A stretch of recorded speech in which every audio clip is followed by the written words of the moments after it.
giving all honor and praise to this great king that we serve, the God of our forefathers, God of Abraham, Yitzchak, and Yaakov. And it is indeed a pleasure to be able to sit down and listen to my brother, Nasi Yashuv-El. And with that, giving all honor and praise to this great king, we would like to hear from, and I would like to call up Nasi Yashuv-El. Hallelujah. Hallelujah. Mm-hmm.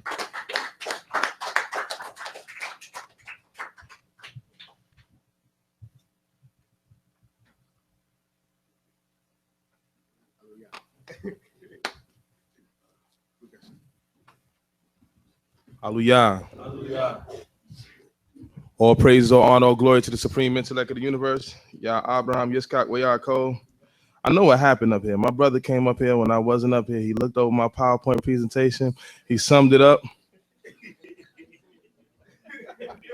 You're a funny dude, man. Hey, dude. I see you up here. You're scrolling like that. See, the heart is the middle. You gotta love. What else I seen on there? That's what you do, man. Huh? That's why we used to jump you when you was younger. Well, hallelujah. Hallelujah. Basically, he gave me a good introduction. I'm glad about that because he went into everything I'm going to go into. I just like to bring the science behind what I'm going into because we're in a new day and age, and we're in a new time. I want to do this. This is for my young brothers and sisters. It's for the older people too. But we also understand that our elders, when I was talking to my Abba, our elders is the foundation, you know, but you can never hinder the growth of the next generation. And I think in the Black community, we did enough generation hindrance. It's like a basketball player. You ever see the coach? Coach be Jeff Van Gundy. You know, he probably never had a basketball in his life, you know, never had a jump shot, he had a jump shot. Never had no rebounds, never dunked the ball. Yeah. Probably never went around the back. But it's for the older generation to teach them what? Fundamentals and foundation. But when they go behind the back, don't.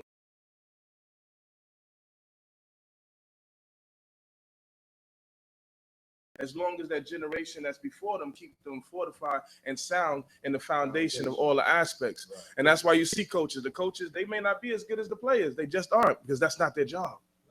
Their job is to train and allow them to have their fundamental aspects where they can develop their own creativity. And in this place, we don't allow our children to grow. We allow our children to live our lives through us. We want them to live their lives, live our lives through them. And we got to be very cautious about that because sometimes you have a child that's just not like you. They just aren't. You know, I came up in a time where every child had to be a warrior. I would take you on the call and he'd be like, Albert, where you going? I'll be back in 2 days and you better be here. 2 days? You know, hey, your son ain't there, you come back. Well, where you was at? I had to go inside. You ain't my son. You ain't tough enough. Yeah, we got some Jacobs in the family now. We got some Jacobs, some that stay in the house. But we got to realize that everybody's not a warrior. Sometimes you got those that are just, they're deep in the mind. They're deep in the mind. I remember those days. I would tell everything. Yeah. I got in trouble one time. I got handcuffed to the stairways. I stayed about 6 hours. Write that down, everybody. Now, but it just shows, you know what? I appreciate all the discipline that we went through because you know what? I can't stand punks. And what I mean now is, especially, let's say you got a man that's a general or commander and he barking orders, you can't be a sensitive individual. Don't talk to me like that. We have beta males. We have developed a lot of beta males because a lot of our males have been raised by their mothers. I mean, I'm being serious. Even the toughest male, attitude for stepping on your shoes is a feminine reaction. Yeah. You can make it look gangster, tilt your head a little bit, swole up a little bit, but you're emotional. You're emotional. So this what I bring is for the younger generation because Torah is supposed to educate the masses. And I want to show some things. And I'm going to start off with smaller sciences and work my way up to bigger sciences. And trust me, everything is in the words. Just pay attention to the words. You know, I had this epiphany. I usually read information and glance over it and scan it, and I can remember it. That's how I am. And sometimes it get in the way because there's some words, you ever read something and you don't feel like looking up the word. You got the phone in hand, you don't feel like Googling it real quick. So you just skip over the word. You know that one word be the key ingredients for you to understand everything? Yep. Yeah, that one word. I told Maisha, I said, you know what? The secret is in the words. She's like, it is.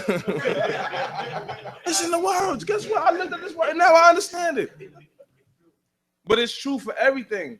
A lot of times in scriptures, we start to scan over stuff because we don't understand it. We got to start dealing with real issues. Most of us open up our book and they excited, but then they read it and guess what they don't do? They don't understand what it's saying. So what happens?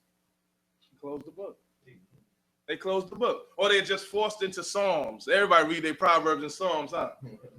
Because that's the stuff you understand. Most of the other stuff, you get to reading the tabernacles and building all this stuff and you close it down.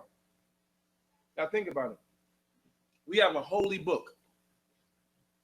Why would the Creator put something in there for you to skip over? He never did. Because you're supposed to pay attention to it. There's certain things in the scriptures that's off slightly to show you to pay attention to what I'm about to show you. So you focus on it. So now I want to bring in some information and we're going to go through it. Hopefully I can get through it quick enough. Another thing that when I'm going into my hour or something presentation, I'm about to go into, we have to stop that too. People's attention span is only 45 minutes. If you do it, break it up. I'm telling you, you got to have 5 minutes, break it up. 45 minutes, go in and break it to 5 minute water break, whatever, come back, whatever. That's why school is set up like that. They give you a 45-minute class, an hour class, because after a while, you go into the Yashuv-El group meet and on WhatsApp and they got brothers going to sleep. Everybody got on spot, brothers like that. Yeah, for instance, that stick gonna drop to the floor in a second. Yeah, I'm just telling the truth, brother. Is it because they don't want to learn? No, they just can't handle. They on overload. They on overload right now. Like, they love God. Don't think they don't love God because they sleep. Oh, get up. You don't love the Creator? Hey, I'm on overload. Hey, my cup runneth over. Hey. All right, let's go to the slides. This is my brothers, man. Let's go to the cover copy. Let's go. Let's go to the cover copy. All right, listen, you can tell them in the back if they can't see, they can just pull it up on YouTube and watch that. Okay.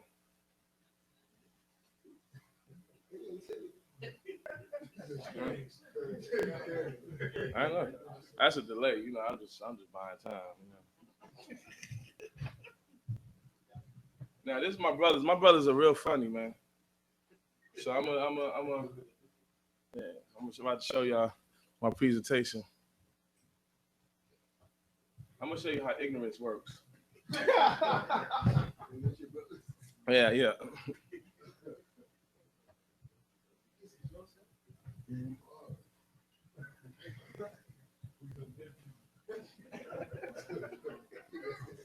That's yours. There you go.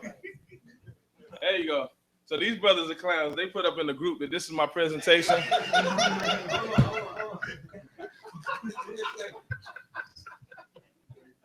This right there. Yeah. And that's what people say when they don't understand stuff. Let's not get to that. That's what they do. That's what they do. And the funny thing about it, my presentation is kind of close to that. Whoa. Look.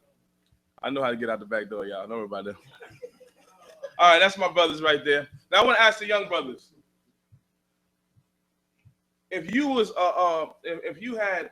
a shepherd, name some type of education that you would need in order for you to be prosperous in what you're doing. If you had animals and you were a nomadic person, a sheep herder, huh?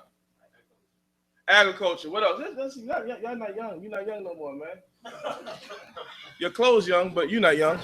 All right.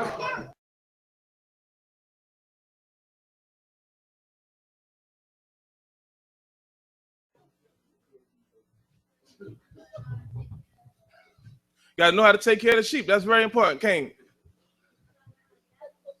Got to learn how to gather the sheep. Go ahead. Got to learn. Okay, y'all all saying the same thing. All right. Okay. Breeding the animals. Excellent. Okay, anybody else? Okay, sisters in the back, young sisters. Go ahead. I can't hear. How to defend. Yeah, she got to say the warrior stuff. Y'all want to feed the sheep, pet the sheep. Dang. Defend. She like, y'all better defend. Man, it's a gender changing in the world. You know. Pet the sheep. Sister in the back, defend. All right, anybody else? All right, I want us to get in the mindset of a Hebrew because I think a lot of times we take the Bible from a Christian perspective. And we have to stop doing that. We have to put ourselves in the mindset of our brothers and sisters. Go to the next slide. Oh, okay, pastoral life, right? It says, at the same time in the desert west, it's talking about at the beginning. Hallelujah. It's talking about in the beginning where after the Holocene epic is described in our book in Noah, where there's 3 different places where agrarian societies started to develop food and they started to store food. So these were 3 places where Shem, Ham, and Yafet went. So this is during the time after the Holocene epic where things begin to dry up, right? At the same time in the desert west of the river, there's evidence of an increase in population of pastoral societies that built stone megaliths and sculptures and developed astronomical knowledge, made the earliest known pottery in Africa and likely domesticated cattle. The Sahara Desert, both east and west of the Nile, played an important role during the Holocene, not only of the people of Egypt, but also in industries, concepts, and high levels of organizations. So now when you're talking about the beginning of the science, it started from the pastoral groups, the shepherds. This is what this information is telling you. I want you to understand who were the people that were disseminating the knowledge, creating the knowledge, and giving the information. I don't want you to think that Hebrew Israelites were some ignorant people and poor people that lived in tents. That is not what happened. We lived in tents by choice, and I will show you why later on. Go ahead. Next. Somebody about to get fired up in here. All right. Who built the pyramids, right? It says the Egyptians like to boast about their pyramids, yet the greatest pyramid of them all, they admit, was not built by an Egyptian. And they admit that all their later copies of the Great Pyramids are quite inferior to the first one built by Khufu. The Egyptian historian Manetho, who lived in the 3rd century BC, wrote that Khufu was a different race from the Egyptians. Now, Manetho was supposed to be a priest, a priest during the times. Then you go to the Greek historian Herodotus, the famous Greek historian of the 5th century before BC, states that the builders of the Great Pyramids were what? Shepherds. But the Egyptians were not shepherds. Not only were they shepherds, they were hated by the Egyptians, and the people that built them shut down the temples of the Egyptians. So now you got to see that these pyramids, what is a pyramid? What is the root word in pyramid? Young people? Yes? All right, I can see that. Yeah, Purim. Yeah, I can see that. You might be deeper than me, brother. I'm about to step down. Shalom Aleichem. Hey, you threw me off on that one. All right. The pyramid, pyro. What's that? Pyro. What is pyro? Fire. They were creating a phase conjugator or a fractal capacitor. They were trying to ignite energy inside of the pyramids, and we're going to get into that later. But they had a mistake because they had a square base and they should have had a pentagon base, which is a little different. But the science was not even built by the Egyptians. So we give the Egyptians a lot of credit for stuff that we have done ourselves. The shepherd and pastoral groups. Let's say, oh, you don't know if they were Hebrew Israelites. Let's take the idea and concept that these were traveling people. In order to be a traveling person, you had to have a certain amount of information in order for you to survive. Let's go to the next one. All right, history of agriculture, 8,300 to 7,500 BC, pre-pottery and Neolithic cultivation of wheat and barley. It started, this is when cultivation of wheat and barley started. You see this inside of the scriptures, and it says, men shall what? Work by the sweat of his what? Brow. Now that he has to till the ground. So at first it was free. The wheat was growing free, the fruit was growing free, but the curse that was put upon him, now he has to work. So this is now where you start to see the cultivation of seed. Where does this come from? Remains of ancient farming villages at Jericho have been carbon dated around 7000 BC. The same excavations uncover materials predating agriculture, which has been carbon dated 800 years earlier. So the agrarian lifestyle and actually domesticating the growth of the plants started in the Levant region, which is Israel, Syria, all of them areas. So when you hear that Africa is the mother of civilization, we won't argue that. I won't even get into that. But the mother of humanity, but the father of civilization is actually coming from the Levant region, because they're the ones. Everybody else were not sedentary. They weren't staying in one place. They actually had to migrate and go wherever the flood stopped or wherever the food was growing. But when they learned how to cultivate food, they could take it to any place and start growing there. So this was something now where now they could be stationary and they didn't have to migrate as much. So this is where civilizations start building themselves. And this came from the Levant region. Let's go to the next slide. All right. This is the Egyptian deity Asar. Now, I want you to see this, right? Oh, that's the Egyptian name for it. But I want you to see this. The reason why I'm bringing this to you is because I don't want you to think that it's okay for you to be ignorant. As a Hebrew Israelite, you are supposed to be the most intelligent person inside of that classroom. Not only that, you need to be correcting some of that stuff that's being taught inside of that classroom, because a lot of it's off. But you're going to have the brilliance after you come through lessons now, because the Shema is going to take it to another level. We're going to get some screens up here. They're going to talk about the flat screen over there. We're going to get this. We're going to bring it to another level. You have to compete. Don't get caught up so much in your traditions that you're not thinking innovation. Innovation is an imperative part of our existence. If we are not the forefront of everything, we always was. And if you remember in the book of Daniel, he said, give me some of the Hebrew Israelites that know everything. They knew all the wisdom, all the knowledge. They wanted the Israelites to be in the forefront because you were those who held education to the high level. And I want to show you this. Okay. Yeah, y'all need to calm down. Hold on. Our projector going into a seizure. Hold on a second. The oldest religion text refers to Osiris as the great god of the dead, right? Throughout these texts, it is assumed that the reader will understand that I can't see. Hold on. Okay, here we go. Understand that he once possessed human form and lived on earth as the first son of Geb, the original king of Egypt. Osiris inherited the throne from Geb, abdicate. At this time, the Egyptians were barbarous, cannibals, and uncivilized. Osiris saw this and was greatly disturbed. Therefore, he went out among the people and taught them what to eat, the art of agriculture, and how to worship the gods, and gave them laws. All right, let's stop right there. And he also, so if you look at this symbol, right, of Osiris or Osar, and it's not an Egyptology class, this is really not what I'm going into. I want you to understand that you are what everybody's talking about. So in this, you see this man that came into Egypt. He's a foreigner in Egypt. He's already said to be a foreigner. He came and he saw this from the people and he was disturbed. So he taught them agriculture and he taught them how to domesticate animals. Where did we read that just started from? The Levant region. The Levant region. So this is what we got to do. And then if you want to know anything, we talk about wheat. The most powerful and most healthiest wheat on the planet is in Jerusalem.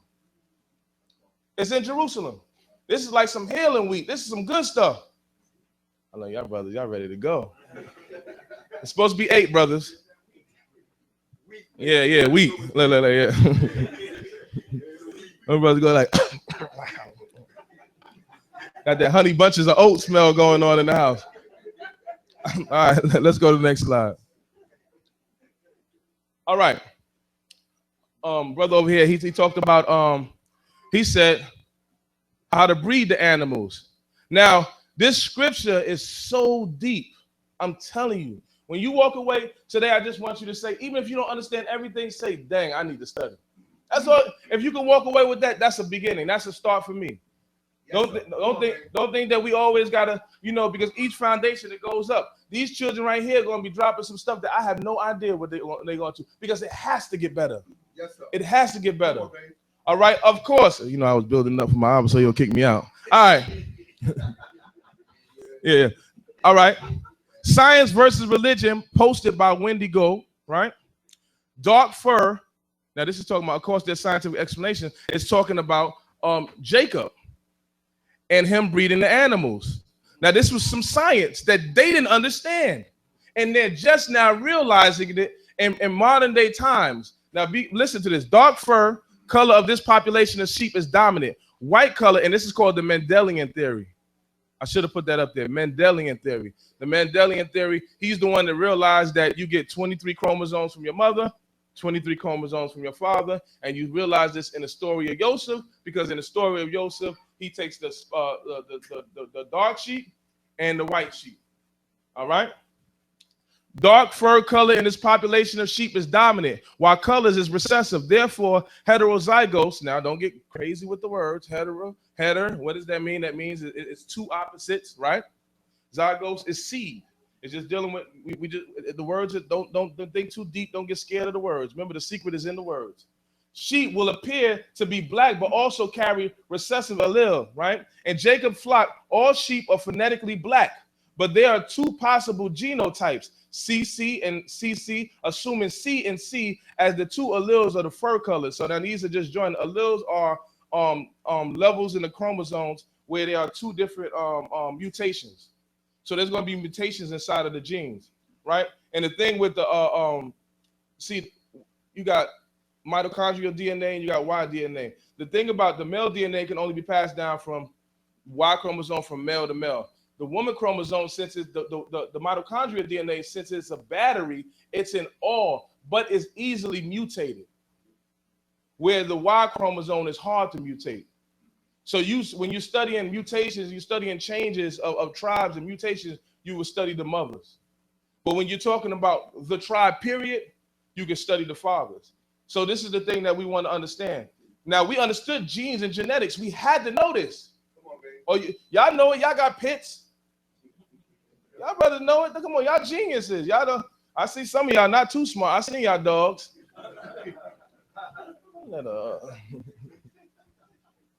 What is that?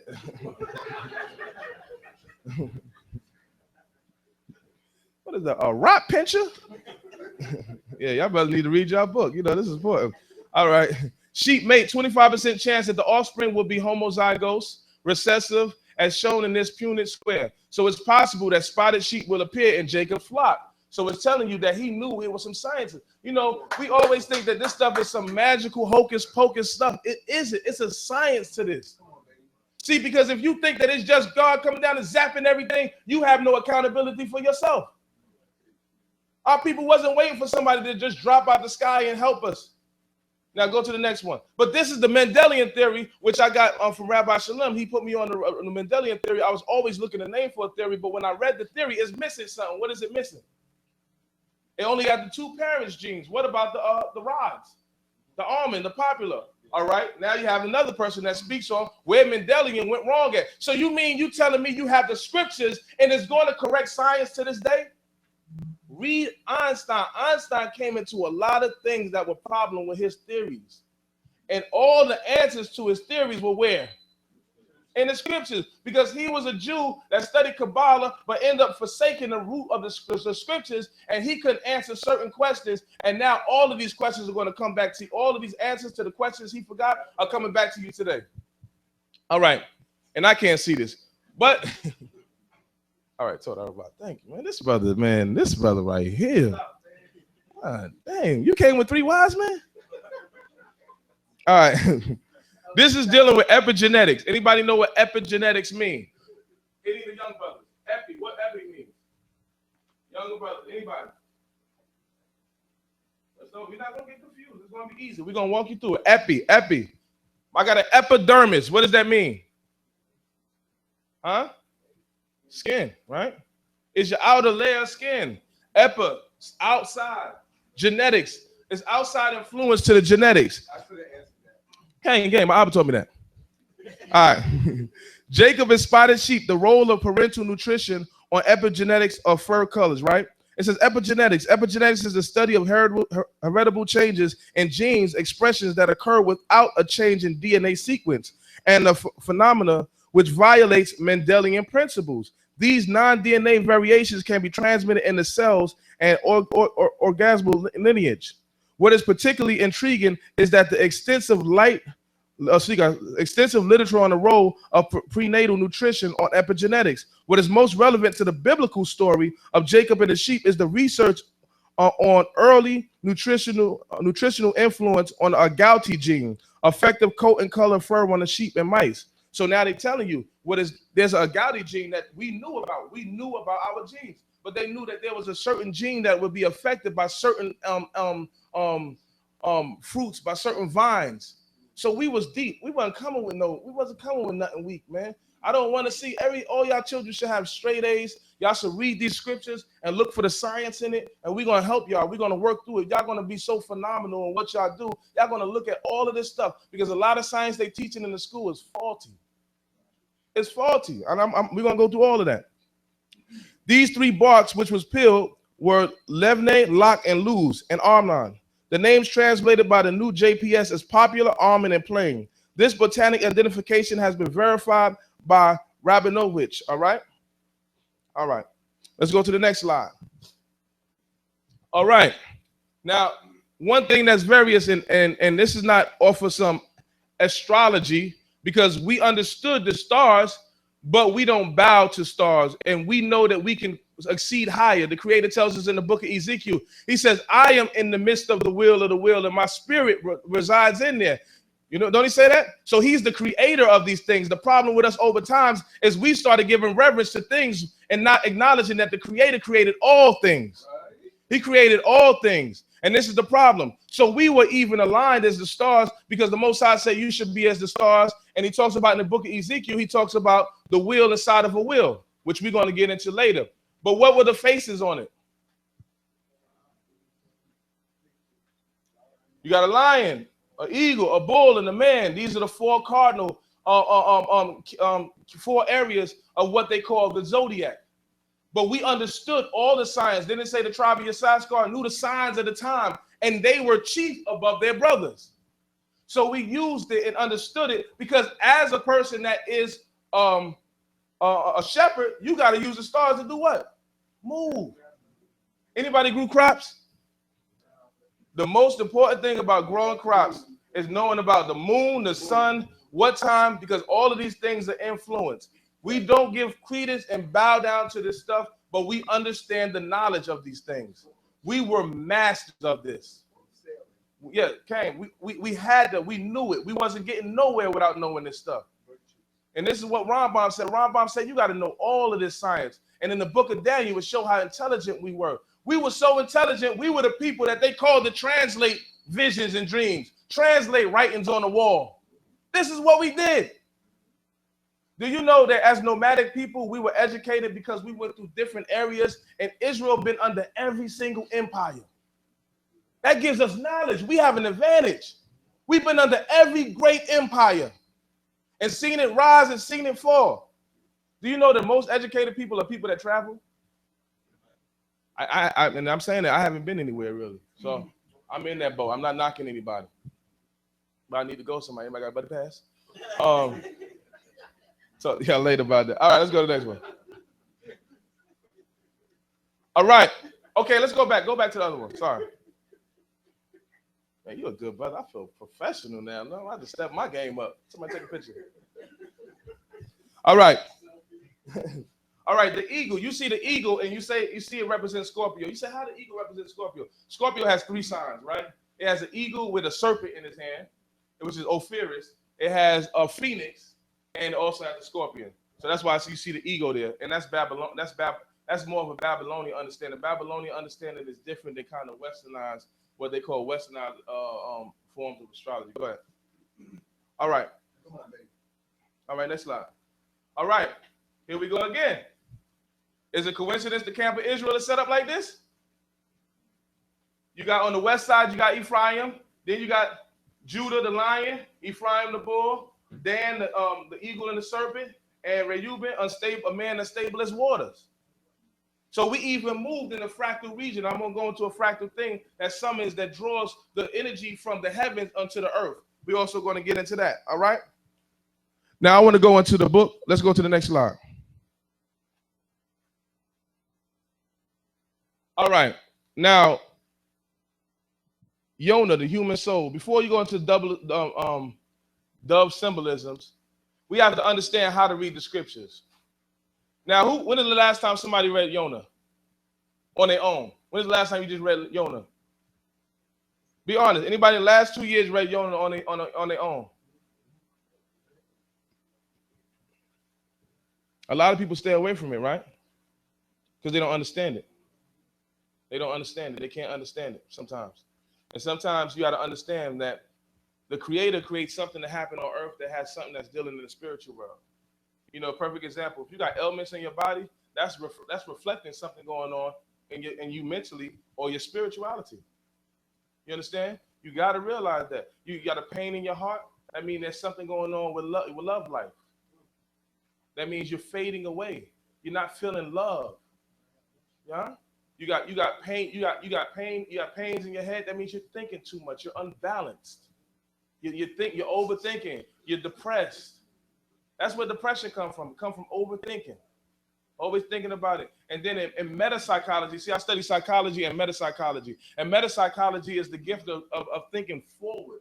Stop thinking about what you can change in the past. You can't. It's there. It's there. Only how you're going to change it is become a better man, where they forget about all that bad stuff you did. You just become so powerful, you move in the right direction. Don't trouble yourself for what you can. And then like us in our relationships, we always focus what happened to us in the past of our relationships. We need to focus on what's going to go on in our relationship. Yeah, we had a bad relationship, boo. What are we going to make this? You ready to work through this? Like, yeah, let's make this the best relationship we ever had. Let's have fun. Come on, y'all ain't got time to be arguing. I'm waiting for my reader to get back. I'm trying to buy time. Shema Yisrael. God dang. Come on, yeah, gang. Oh, the brother made a joke. Man, my brother, Prince Shem made a joke. Sorry. He looked at my shirt today. He said, oh, we're going to get some law and you getting acupuncture out. Yeah.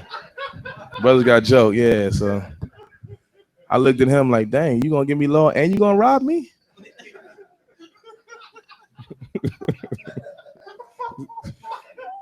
Ain't that right, Abba? All right. All right, let's go to the book of Yonah. Oh man. So my young brothers, so what do we study? What's the Mendelian theory? Come on, y'all. Y'all the future. Y'all got to walk away, start breaking this down in school. I want y'all to use y'all stuff in school. Don't be scared. All right, the Mendelian theory is a theory that you get 23 chromosomes from your mother, 23 from your father, right? And we also seen that the popular branch, it shows that if we would have read further on, that some of these, the bark went into the water and it caused different agouti genes to change the color of the fur. We had science, we had astronomy, we had all of this stuff. We were very powerful people. Who built the pyramids? Khufu built the pyramids, and Khufu was a shepherd. He was a nomadic people. The word Hebrew means to cross over. They were nomads. It means cross over, and it has spiritual connotation, crossing over from the physical realm into the spiritual realm. Y'all not, this is not, see, I don't want this book to be strange for y'all because y'all can't relate to it. We're going to make it relate to you. We're going to make it relate to you. A lot of times we can't see this in our lives. We can't, you know, a brother was talking to me and he was telling me, and it's a friend of mine that I love dearly. He was saying to me, hey man, I'm stressed. He said, I'm stressed because I know I got so much potential, but I don't have nothing before me right now. And I said, well, that's nothing to be stressed about. I said, that's actually guidance. Somebody's protecting you. Imagine your life being like a store, a supermarket, where you're going in there to get every ingredient for the thing you're trying to cook up, for the best food in the planet. You about to cook for the king of the land. But the supermarket won't let you out the store until you have all ingredients. But yet every time you go to the door, you're frustrated the door won't open up.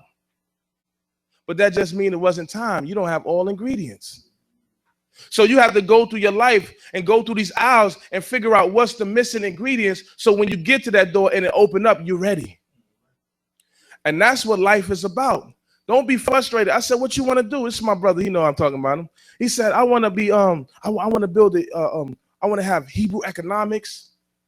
I want to have a school. I want to make sure all of this is there. I said, man, that's good. Ask me what I want to do.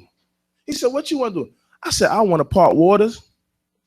I want to make fire come from heaven. I said, you actually closer to your goal than I am. I ain't stressing though, because I believe in the scriptures. If Moses can do it, I can do it too. I believe it. I think the book ain't gonna tell me something I can't do. Hey, come on, don't act like y'all acting like y'all backing up. Like, I don't believe this, brother crazy. How many people had that spoon on that table or that cup and tried to move it with their hand or their mind? Come on now, everybody in here done tried it. Y'all gave up now because y'all stopped believing in yourself. But you seen that cup move a little bit. You was like, I seen it. I seen it. You were trying so hard, like to focus, like just making noise. You don't even know what's going on. You're trying to move that cup because you know you can do it. Because you're a magnet. Your body, it deals with magnetism. And this is what we're going to get into. Magnetism allows you to draw things into you, especially metal. Don't think it's strange. Why does your body need iron? What does iron do? It's a magnet. Because it's working on your electromagnetic field of your body. That's all you're trying to do. You are an electrical generator. This is what you are. And this is what we're going to talk about today. Jonah, the first chapter. Hallelujah. Now the word of Yah came unto Jonah, the son of Amittai, saying, arise, go to Nineveh, that great city, and proclaim against it, for their wickedness is come up before me. But Jonah rose up to flee unto Tarshish from the presence of Yah, and he went down to Joppa and found a ship going to Tarshish. So he paid the fare thereof and went down into it. All right. Go with them unto Tarshish from the presence of Yah. From the presence of Yah. All right, let's stop. I'm going to show you how to read the scriptures. First thing you should have stopped at is you should have stopped reading as soon as you started. His name is Jonah. Most of the time, these names are titles. You're almost going to know the ending of the story before you even get to it because it's in the name. Okay. So if you didn't know what Jonah meant, then you're not reading right, and that's okay. A lot of us aren't reading right. Okay. We're speed reading. It's like modern days. You know, you're supposed to chew 50 what? Oh yeah, I've been trying to do I've been making liquid. I've been making juice, huh? oh, llama face. All right, so but you're supposed to chew 25 times. You chew 4 times and swallow. That's the same thing you're doing with the Bible. You're not breaking it down. Slow down. Slow it down. You gotta bring it back. Y'all got to understand that this is something beautiful. So now we say, what's Jonah? Jonah has symbolism. Everything in the scriptures has symbolism. If you see a number, stop. If you see an animal, stop. If you see a name of a person, stop. If you see a name of a place, stop. Because the name of the place is actually expressing where they're at emotionally and psychologically in their life. We're not in the land. So if he traveled from this place to that place, you automatically skip over because it has no relevance to you. Oh, he just went there. If I was to ask you where he went from there, more than likely you couldn't tell me because it has no relevance in your life, but psychologically it will have relevance in your life. So now we're talking about Jonah, which represents the human soul. And it's a dove. We see the dove in the story of Noah, right? So the dove symbolism means love, grace, promise, devotion, divinity, holiness, sacrifice, maternal. Why maternal? Doves are one of the only birds that produce breast milk or their own milk. And that's why it has a nurturing aspect, which our pure soul, when we're pure, we're all of these: love, grace, promise, devotion, divinity, holiness, sacrifice. And we're going to go into the sacrifice, mighty Hebrew. Shalom, okay? Maternal, ascension, purification, messenger, and hopefulness, right? So let's deal with these things. So we look at Jonah. The Most High tells Jonah, he says, go to Nineveh. Go to Nineveh and prophesy so these people will change. And what did Jonah the prophet do? He went up and went somewhere else. And he said he left the presence of the Lord. First of all, you never leave the presence of the Lord. And sometimes when you reject the Creator, you're rejecting something that's deep down inside yourself. So what happens to us? Let's go to the next slide. In psychology, it's called fight or flight disorder. All of us have this problem.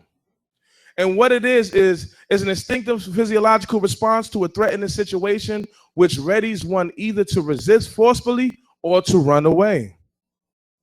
Now, why is that imperative? Because it's a primitive reaction. This is supposed to protect you from a saber tooth or a lion in the streets or a rhino. And then you, But guess what? We don't have them threats right now. Now, my Abba say there's a lion in the streets. That just means he don't want to go to work today. But that don't mean there's a real lion in the street. You understand? So what it is it's a reaction. We still primitively react. And what happens is the brain releases epinephrine or neopinephrine inside of the brain, and it throws off the limbic system and causes you not to be able to think logical. You have no emotional connection to anything. So when somebody challenges your theory, now your body starts to do what? Fight or flight. If you're not spiritually inclined, that's why somebody say, hey, mankind can transcend the universe. You're like, man, get out of here with that. You're fighting things you don't understand, but you go into a mode where it's like somebody's attacking you. You ever seen two people are debating and they almost get into a fight? Because their brain is telling them they're fighting for their lives.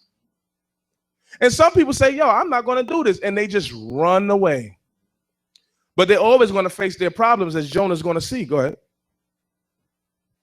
But Yah hurled a great wind into the sea, and there was a mighty tempest in the sea, so that the ship was like to be broken. And the mariners were afraid and cried every man unto his God. And they cast forth the wedge that were in the ship into the sea to lighten it unto them. All right, so Jonah's around people now. And so what he's doing is causing trouble amongst those who are around him. The ship is about to break apart. It's going all over the place. People are scared. People are hey, it's out of control. What Jonah doing? Yeah, that was a cue for you to come back in. We're going to rehearse next time.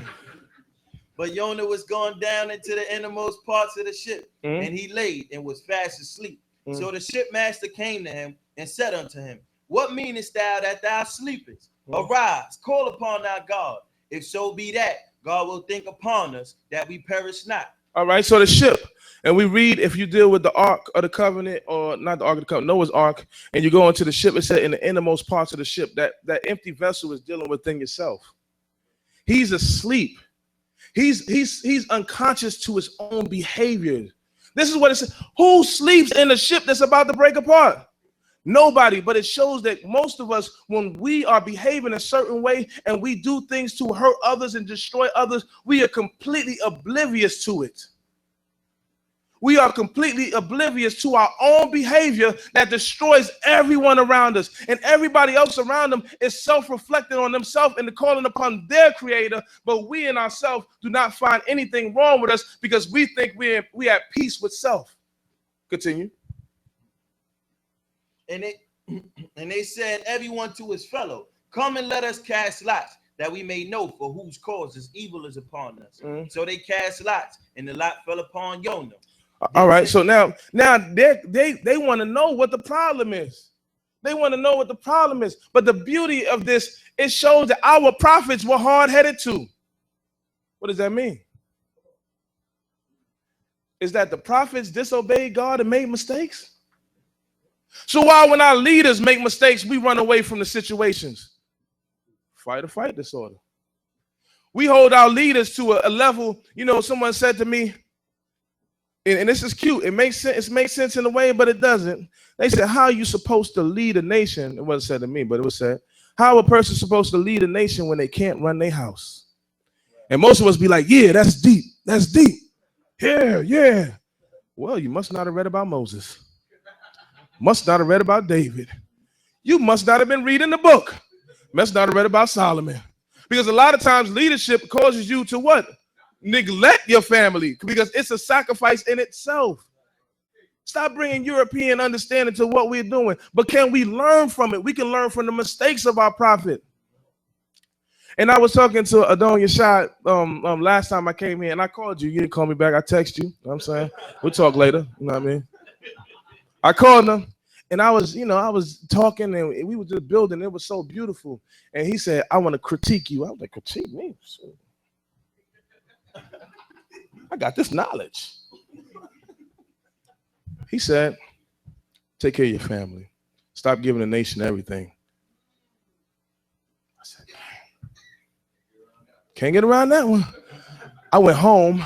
I said, guess what? God sent somebody to talk to me. He said, what did he say? He said, you won't believe it. Give the family the energy you've been giving the nation. They looked at me like, we've been telling you stupid behind that. I was like, that's deep, right? That's deep. I started playing with the kids and everything, started drawing, all type of stuff. But it's true. It's true. We got to learn to love each other, and we got to understand that we're sick. This story of Jonah, you're not going to look at the same no more.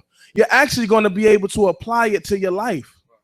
Because when you see that you were fighting ferociously against somebody in an argument, remember, you're doing a Jonah. When you're running away from your problems, guess what? Your problems run faster than you. They do. You ever seen the Flash where he running against himself? You're like, then the Flash right past him, run right past him. Because your problems are going to beat you wherever you're going, and they'll be waiting for you. Yeah. Brothers, get up. I'm not coming to this camp no more. It's too many issues. We don't got nothing going on. And you're Mr. Nothing going on. You're the reason why nothing's going on. When the time there's nothing going on, that means your sorry behind should have been powerful enough to bend to something that was going on. If there's nothing going on and you can't stand up and be a man and make something go on, how much so you could do something somewhere else? That means you a beta male. That means why you a beta male? There's two kinds of energies. There's a masculine energy, the feminine energy. The masculine energy is the creative energy. The feminine energy is the receiving energy. When you feel that you got to leave because there's nothing going on or you don't see promise in it, that means you receiving and you have a feminine energy and you need somebody to give something to you. Don't tell me, oh, we should have a food program in here. If you know about a food program, it should be in here. Because if you don't, I'm the only one to talk about a food program because that's the only person's job it was. It was yours. It was. Who's going to get this message? Are you the fastest person? Who's going to get this message to somebody and run it to them? I don't know. Yeah, you got to think, man. Think. Y'all got to start thinking. Your congregation and our nation fall apart because the lack of our help me out, y'all. Commitment. What else? Participation. No, simple words. Consistency, teamwork. Look, y'all saying all type of stuff. There's a thing. Y'all about to say everything. But you can fix it. We can fix it as a people and as a nation. Go ahead. Let's go back to the story. And he said unto them, what is thine occupation? Then they said unto him, tell us, we pray thee, for whose cause this evil is upon us. What is thine occupation, and whence comest thou? What is thy country, and of what people art thou? And he said unto them, I am a Hebrew, and I fear Jehovah, the God of heaven, who have made the sea and the dry land. Then were the men exceedingly afraid, and said unto him, what is this thou hast done? Hold on. But what he do? He just lied. You got to understand that he's oblivious to what's going wrong in his life. He said, what's your occupation? And the powerful thing, he didn't tell. He said, I'm a Hebrew, a servant of the Lord. That's your job. That's your job. Everything else is secular. Everything else is secular. He said, I'm a Hebrew. I'm a nomad. I'm a one who cross over. I travel these terrains. I fear God. And why are you here? Why are you here? Go ahead. Then were the men exceedingly afraid and said unto him, what is this thou hast done? For the men knew that he fled from the presence of Yah, because he had told them. Then said they unto him, what shall we do unto thee, that the sea may be calm unto us? For the sea grew more and more tempestuous, Slika. And he said unto them, take me up and cast me forth into the sea, so shall the sea be calm unto you. For I know that for my sake this great tempest is upon you. All right, now I want you to look back. He said the dumbest thing in the world.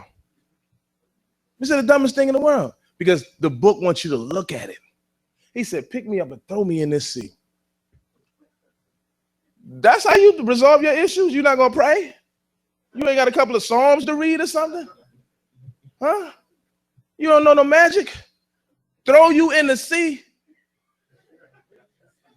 Throw you in the sea? What are you talking about? Because there's going to be a time in your life where the storm you created, you're going to have to dive headfirst into it. You're going to have to take on your own storm. You're going to have to challenge yourself. All the problems in your life ain't because of this person that's at the end of your fingertip. It's because of you. And you're going to have to realize, throw me into my storm. I'm ready to take on myself. Go ahead. And then what Jonah meant, didn't a dove symbolize sacrifice? Huh? You know, the thing about a dove is a magician bird, because when you keep it in the dark, it don't move. It reflects on self. Soon as you open the hat and show some light, it come out. So it's time that we got to go into the dark aspects and the deepest parts of us in order to train our mind to be silent. Go ahead. Nevertheless, the men rowed hard to bring it to the land, but they could not, for the sea grew more and more tempestuous. They thought it was stupid. We ain't throwing you in the sea. You a Hebrew? You sure you're Hebrew? And they tried to. They tried to, because sometimes we're the people on the other end of the stick. Instead of telling our friends what's really wrong with them, we're going to try to get this boat to keep on floating. We the type of people that want to sweep stuff under the rug. Don't sweep nothing under the rug. Take the problems that's going on in your life and let's face it. Stop sugarcoating the things that's going wrong and the issues that your friend has. Because if you are their row A, or you are their friend, their or their shepherd, or the one who watches or oversees them, you have to tell them about themselves. And when they fighting against you because you told them about themselves, or they running away from what you said, you let them know you have flight or fight disorder. Let them know. And they said, well, I don't have no flight disorder. Where you at? Cross town. I just talked to you 15 minutes ago. You got to start pointing these things out. But it ain't even about using it against nobody. It's about using it against yourself. You know, you got to evaluate yourself. You got to really evaluate yourself. Like, in my life, I learned that, and I say this, that everything comes up from, and people heard this before, but in life, the first 3 years of your child upbringing are the weaning years. You see that in the second book of Maccabees, the 7th chapter, 27th verse, that you're supposed to wean your child for 3 years. They're supposed to be breastfed. That's why the Hebrew word higmal is to wean, but the root of the word is gimel, or camel, one who carries an individual across areas which they can't go them own selves. So you play this person in their life. You carry them. You don't. And you know what our mothers do? And this is the sad part. We give our babies to women who don't have a spirit upon them to watch our babies just because we want to go to work. That 3 years, that lady is putting that spirit inside of that child. She's putting that spirit inside of that child that you don't understand. What happened when, this is what our nation thinks, because 3 and 7 is a holy number, and I'm going to tell you why. Because after the first 3 years of the child, he gains what we call emotional intelligence, meaning that he can see and work through his problems without going through fight or flight disorder. So them first 3 years is how your child is going to respond to everything. See, you think they ain't learning nothing. You think they ain't learning nothing. I'm sorry. Children got to be out that bed at a certain time. They can't be sleeping with you at a certain time. You think they ain't know what's going on. You wonder what's going on with them babies. You fast, girl. And she's like, this. You know what's going on. So you got to protect the child. What Abraham did when Isaac was weaned, it was a celebration time. Yo, guess what? My baby made it past the first 3 years. Throw a party. Throw a party. And then holy is a 7th number because it also gives you concrete operation. Now you can use the higher part of your neocortex to challenge the things that were damage in your first 3 years. Now you can start attacking these things. And that's why 7 is designed to cut yourself off from the root that you were planted from that's causing you this emotional problem. So these are the things that we have to. So perfect example, I said all this to say that one of the things I learned in my life, in my brother's life also, my brothers, we're procrastinators.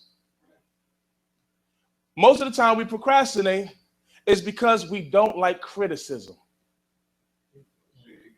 We have to understand where this stuff is coming from. Either we've been critiqued so hard in our younger times that when somebody critiques us now, it kind of hurts us so bad that we don't want to hear critique. But this is now when you acknowledge it, you understand that, hey, this is where it comes from. And this is not a knock on parenting. Our parents did a great job. Our parents did a great job. And the mothers, be careful too, because with your daughters, you got your daughter doing all of these chores, all of these things. She's going to be a bad parent. Because when it becomes her obligation to do it, she's not going to want to do it because it looks too much like her childhood, and she's going to procrastinate because she doesn't want to do that anymore. So if you have a daughter, teach her how to have certain values, but don't give her your job. You come home, you chilling, she watching kids, she's stirring the pot. You got one hand, she doing all this. Girl, didn't I tell you to do that? Yes, Ema. Yes, Ema. You trying to raise Michael Jackson? Give that baby back her childhood. We got to understand this. Our book is about science. It's about science. At 7 years old, it's so powerful. It's so powerful. And that's the whole thing, even the holy number 7. And then you got the Zion. Remember the Matrix, right? That was their place where they went into refuge because that Zion was that mind. It was the mind where you take refuge from the outside world.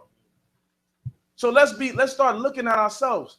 And there's a thing, which I'm going to do later on tonight at the lecture I have, but there's a thing called sentence completion. Yeah. At Nicholas Bookstore. No, so at sentence completion, what you do is you have people finish a sentence, but you have them do it like 12 times. You say, how I feel about myself. I feel this way about myself. And you just say whatever comes to your mind. Say it 12 times.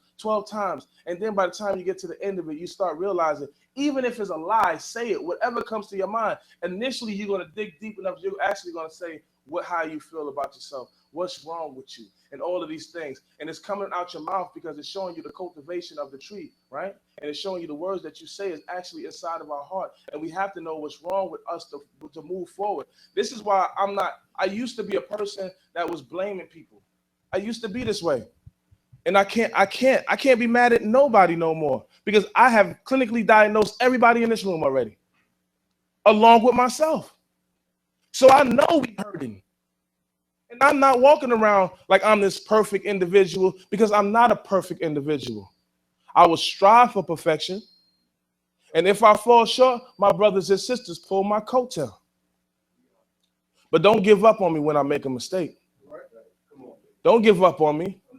I tried too hard. I studied too much for this. I put in too much work. Don't let no work go unrewarded because people make mistakes. And in truth, the person that makes the most mistakes is the person that's sometimes trying the most.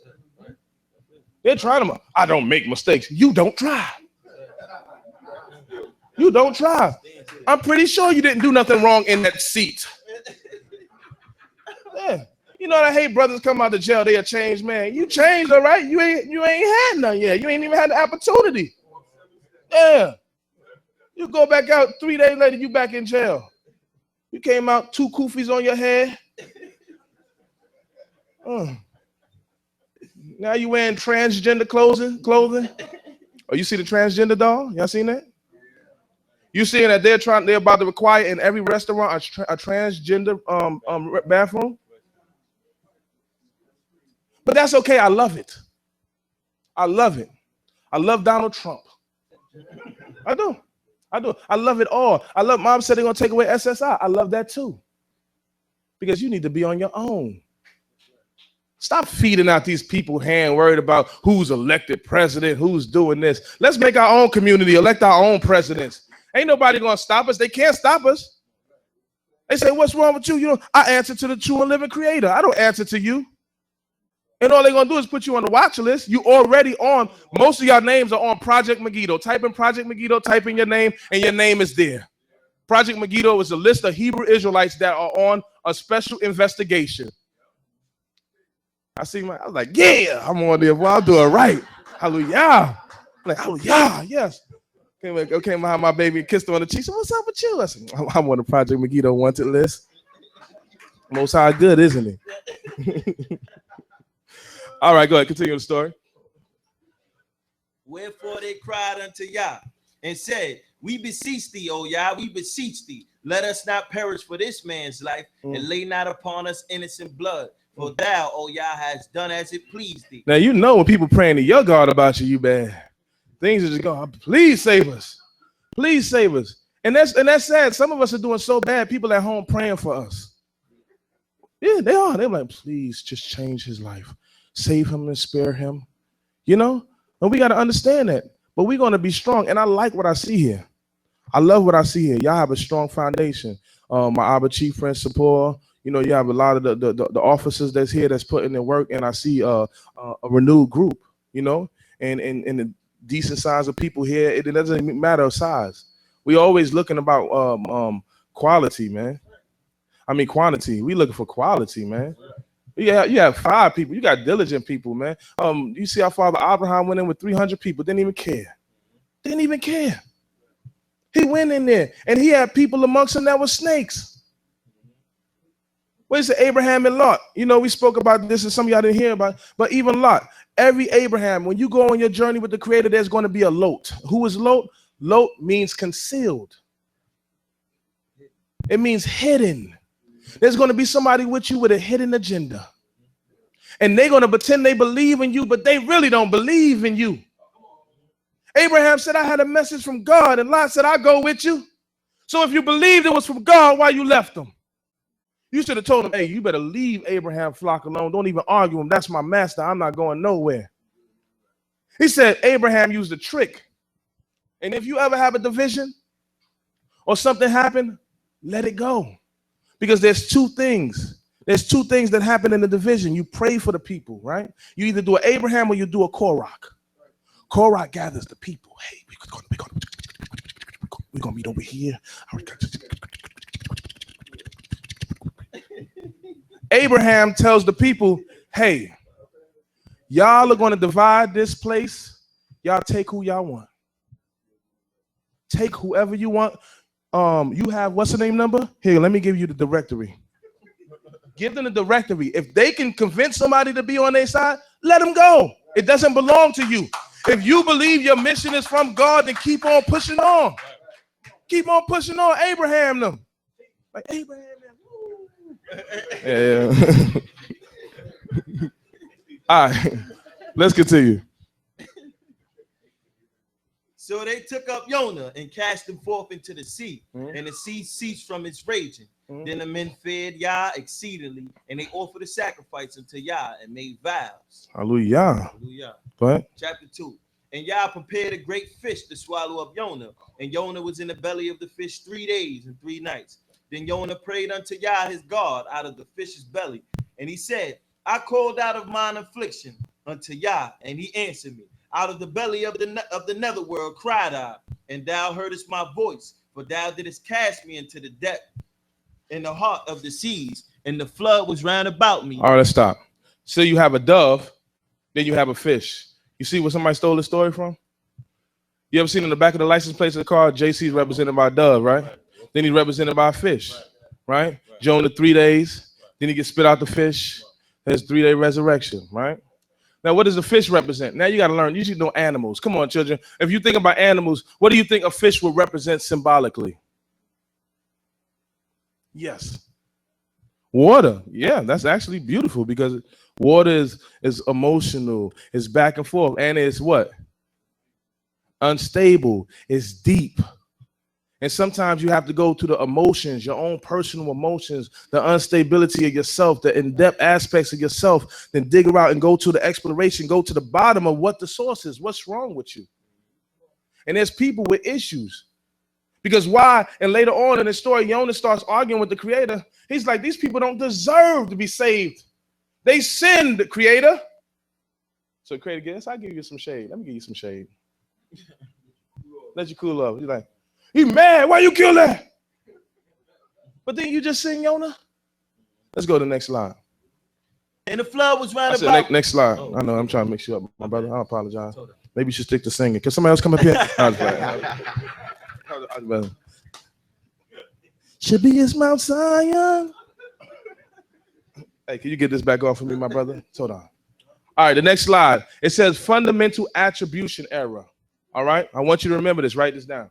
Most individuals quickly judge others when they see the engaging in moral hypocrisy, right? So when they see them engaging in moral hypocrisy, we're all forward. We easy to shut somebody else down for their wrong, right?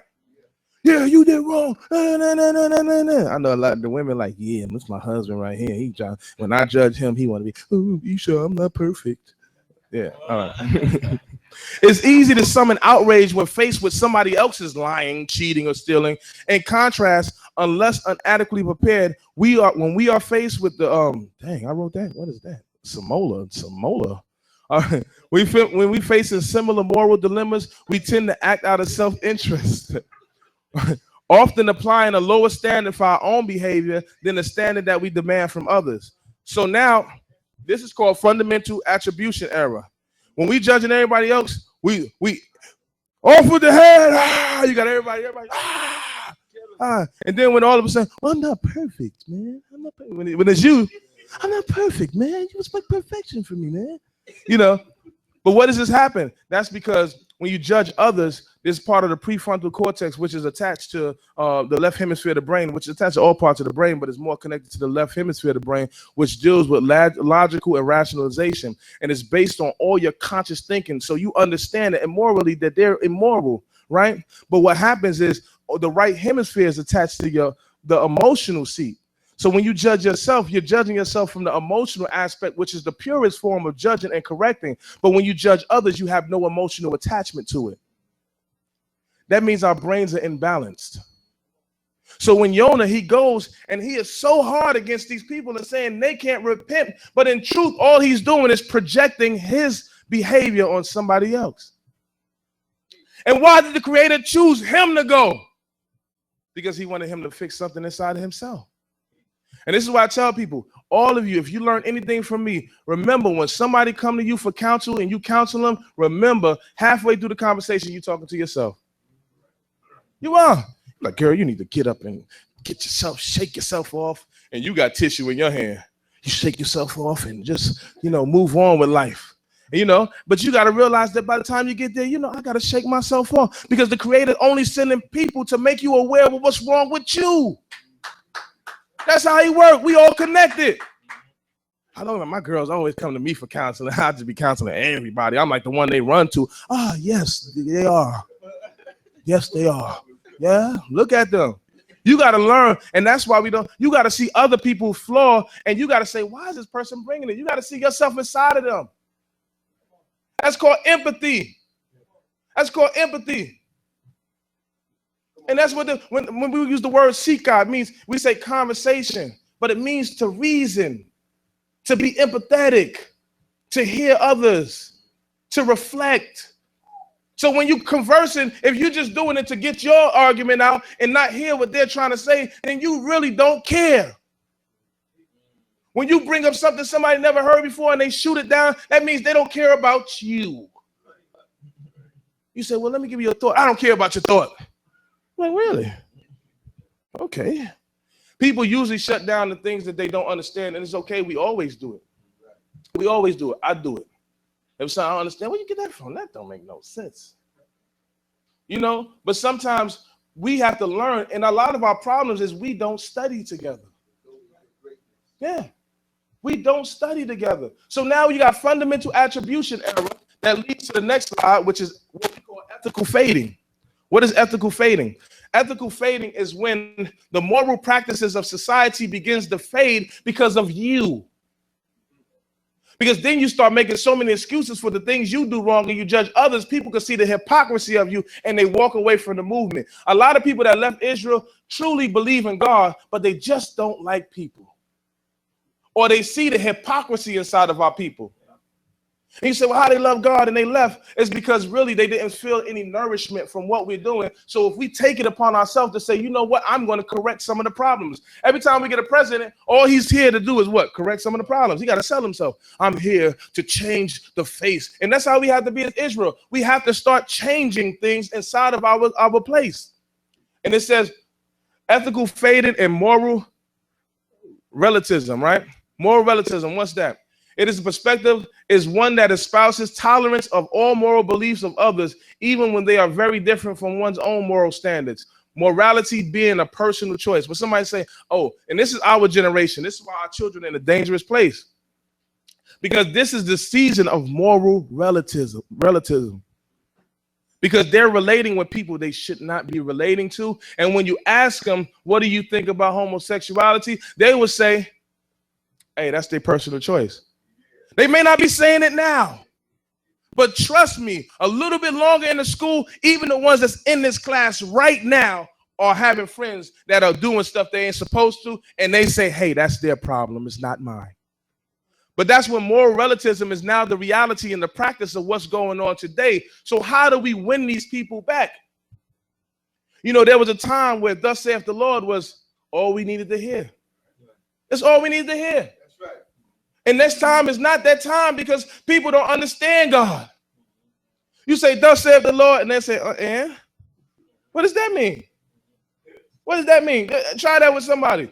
You say, hey, sister, you know, when you're on your knee down, you got to go this way. Why? Because the Lord said so. But that worked for the generation prior. Now we have to change the hunting game. We have to hunt differently. We have to hunt differently. And the reason why I showed, now this is the educational age. This is the generational age. This is why all of that stuff I showed so the children can know that we are for science. But now I'm going to get into deeper aspects of science, and then I'll be finished. But I want us to show that we had science that nobody had, and I'm going to show you the physicians and all the people today that's saying, yo, we there now. They saying that this is the thing. Now they're going into ancient belief systems and all of this stuff now. This is where all the new science is coming from. Come on, man. Let's go to the next slide. We done with that. All right. Now, this is a shaman, right? Everybody heard of a shaman before, right? All right. It says a person regarded as having access and influence in the world of good and evil spirits, especially among some people of Northern Asia and North America. Typically, such people enter a trance state during the ritual practice, divination, and healing. I want you to pay attention, please. Young people, pay attention. Shaman, right? And it's talking about the words that are synonymous with it. A medicine man, a woman, a healer, kahuna. Several American doctors have consulted, or a shaman, right? There's two words in here that's biblical in Hebraic. Can anybody pick out the Hebraic words? Sham, one, or Shem, right? What is the one at the bottom?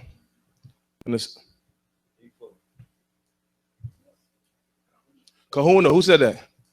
Kahuna, what is that? What Hebrew word is that? Kohen, Kahan. It's the Kohen. So the Kohen is what? The healer. The big kahuna. The big kahuna is the priest. You gotta, sometimes your Ben Yehuda ain't gonna save you. They only want you to understand so much. It's truth. You be like, nah, the word in Ben Yehuda said, I knocked the kufi off his head, man. Come on. You have to go to places that are around your origin to understand the truth of what you're supposed to practice. This is why I put you in the mindset. Put yourself in the mindset of a shepherd, one moving, traveling across time. You got to know the psyche of your people. Remember when Jacob said, I can't move the people, they're too weak.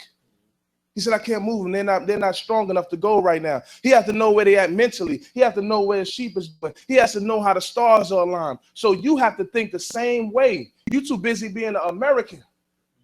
You too proud to be an American. That's why this stuff ain't bothering you. You've been programmed to accept transgenders for the longest. We only use it to attack, but we still got to go to the systems where they got the transgenders. Say some of that hot stuff you was talking before on YouTube. Say that Shabbat stuff you were talking. Y'all got unemployment here? Because you can't.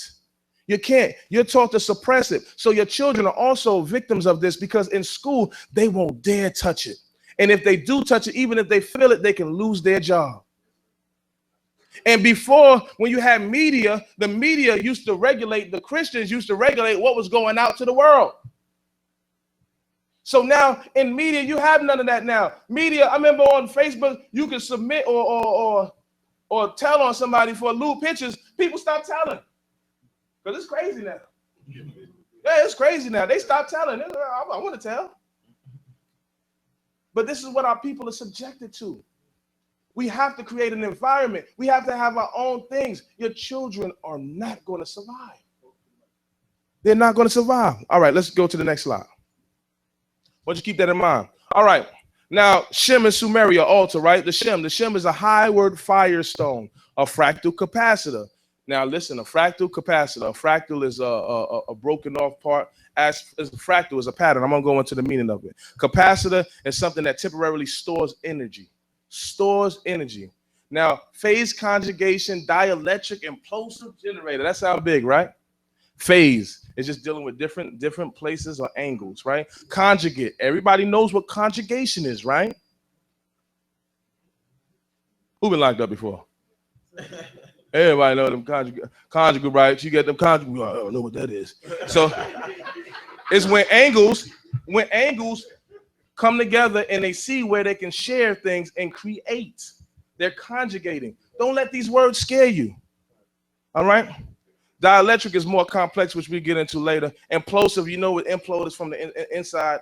And generator means to make cause or to create, to keep it going.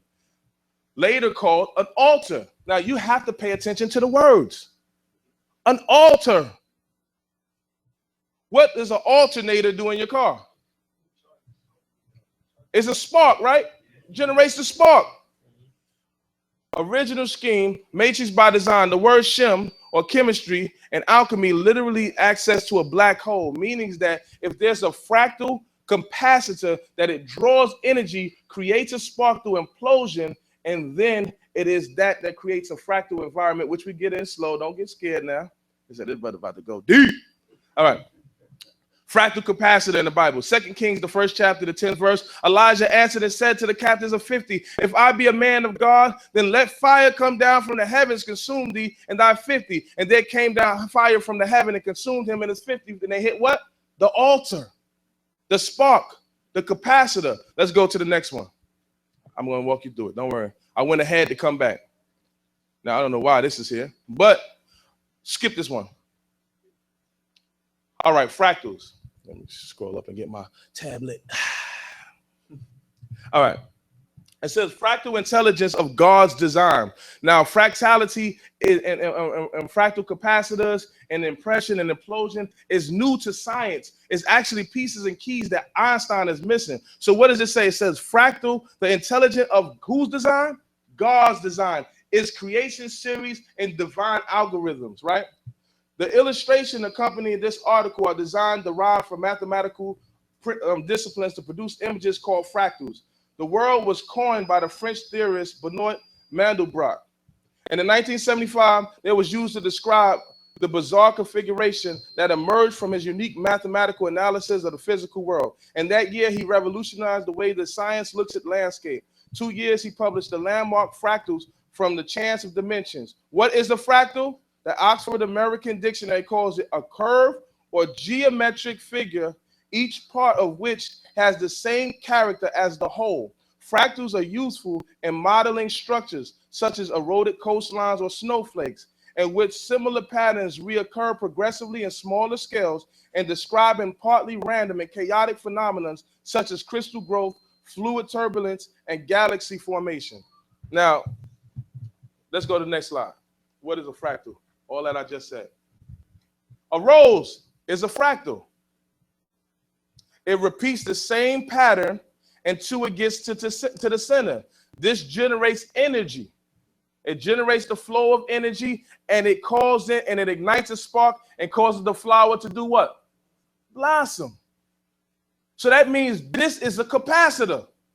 You see this iron cone? The way it's shaped, because it has fractal, it's the same way around and repeats itself. It can draw energy and create it and expound on it. This is something that's inside of all ancient places and times where we have to realize that there are certain places that in the middle of a rose, certain cities were designed like a rose. If you even look at the way our tribes were set up around, they duplicated themselves around and all the way to the center. We set up fractal capacitors in everything we have done. Let's go. Okay. Icosa and dodecahedron, right? Now this is and my brother knows about this. Okay. There's two shapes. There's going to be a wheel and a wheel. Creator speaks about it. There's the Father, what you call in some beliefs the Icosa, which is the generator who creates the mother or matter. Mother and matter, they have the same word. That's why in your scriptures, Eve is called the mother of what? All living. Because the feminine principle, which the Creator created, which he says in Proverbs 8, that I was with him in what? The beginning. So now this is what you're going to see as a fractal, because they have a pentagon. And even though it's a triangle inside of it, it creates a pent from a different angle. So the Icosa and dodecahedron, when they come together, they generate fractal compression. Compression. What's compression?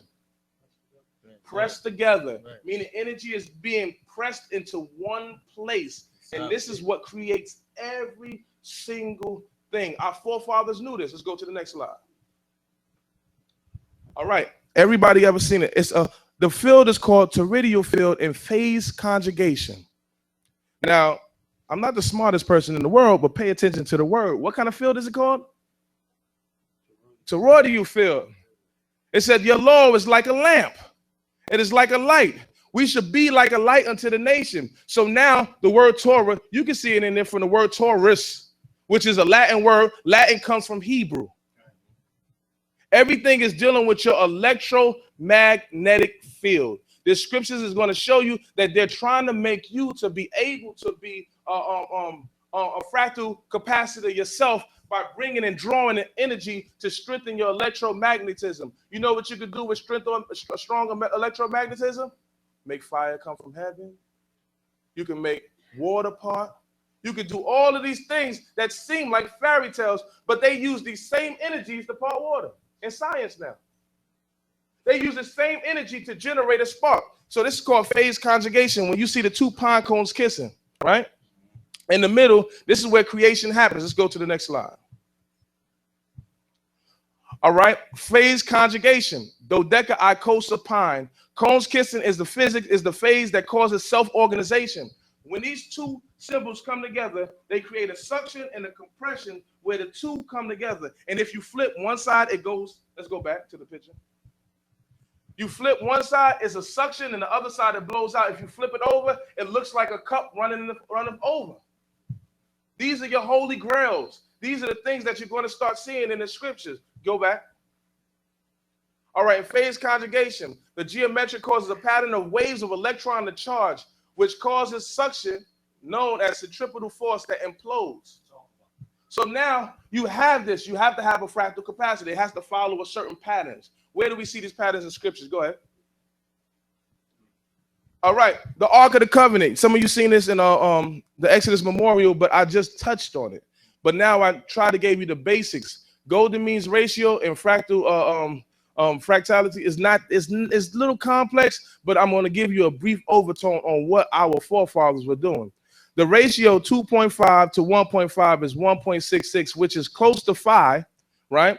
That's 1.68. That's 5. This is golden means ratio, which most fractals, a perfect fractal follows golden means, which creates life. I'm going to explain it to you. Don't worry. If you're lost, you're not lost. You're here. Now, 1.68 is close to what? 5. What word is in there? What word derives from 5? Fire. Fire. Fire. It's a fractal capacitor. It's a spark. It creates fire. It creates ignition. It creates the spark of life, right? As you can come with such simple numbers, and it's certainly not visible or different to the eye. The Ark of the Covenant is thus constructed using golden section or divine proportion. The ratio is also the same as 5 to 3. So the measurements, let me show you this measurement is all throughout the scriptures. Fractal and golden means is all throughout the scriptures, because the law is supposed to strengthen your electromagnetic field. We was talking about it. How many people sleep with their cell phone by their head? You're killing yourself. How many sisters putting the cell phone in their bra? Kiss that one goodbye. Because it's going to leave. You're going to develop cancer because it's going to distort your electromagnetic field in that area. And where there is a positive charge, there is death. A negative charge draws in energy and life. This is that suction that you're talking about. Let's go to the next one. Yeah. You know, like my Abba said, you ever had your phone buzzing in your pocket, you dig in your pocket, ain't nothing there? But your Metro card, you're like, hello? Because it's vibrating, because it's destroying certain areas of your life, right? All right, let me go to my tablet because I can't see that hold on a second. All right. Now, let's look at this. More than a life generator, concentrated meditative power, implosive cocoon. So now you can do the same thing. How do you create centrifugal force with mind? Let's say something that you can just do yourself. It's focused thoughts or meditation. Meditation is the way you generate power without using any energy, is the massive way to gain energy. So if you're focused on negativity, guess what your magnetic field is sucking in? Negativity. My life ain't been nothing. Yeah, Lord, it's me. Stop focusing on negativity, because you create that phase conjugation where whatever your mind is thinking, you are drawing it inside your life, right? It says this physical extends to triggering a regeneration and growth, right? So now anything that's in this area of the Ark of the Covenant produces life. So you can stay in that area and it'll cause you to grow and regenerate yourself and heal yourself. They're using it now. They're using this. They have built another Ark of the Covenant. They have built another Ark of the Covenant to test this out. I'm going to show you. Well, actually, the one on the left is a replica of what they built, and they're going to show you what they made out of it, what came from it. No, it was a brother named Dan, a white guy named Dan Winters. Reducing electro smog and radioactivity. Radioactivity is dangerous to the human body. Even the music that you're listening to now is based off of octaves. Octave is four-sided. It's you got octahedron, which is dangerous because 90-degree angles are dangerous to phase conjugation. They don't allow angles to meet or conjugate to recursively generate more. They actually divide. So the octaves that we're listening to is actually separating your right hemisphere from your left hemisphere, bringing an imbalance to your life. You think this is accident? No, they purposely designed this, right? And it says the principle is quite simple. The centripetal charge space vacuum compression going implosive in the center sorts all entering waves into only those which can propagate fractality. So now when you're at a place of bliss, when you meditate, it draws in all life that is fractal, all divine things. This is how you contact with the Creator. That charge propagation made efficient as a fractal electrical common denominator of every living thing. Now, every living thing, everything that's divine now starts to enter and you become in tune. At what rate? See, now the science will teach you the speed of light is what?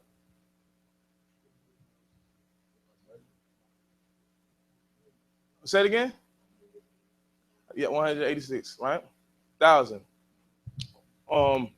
And there's other measurements, but the common one is around there, right?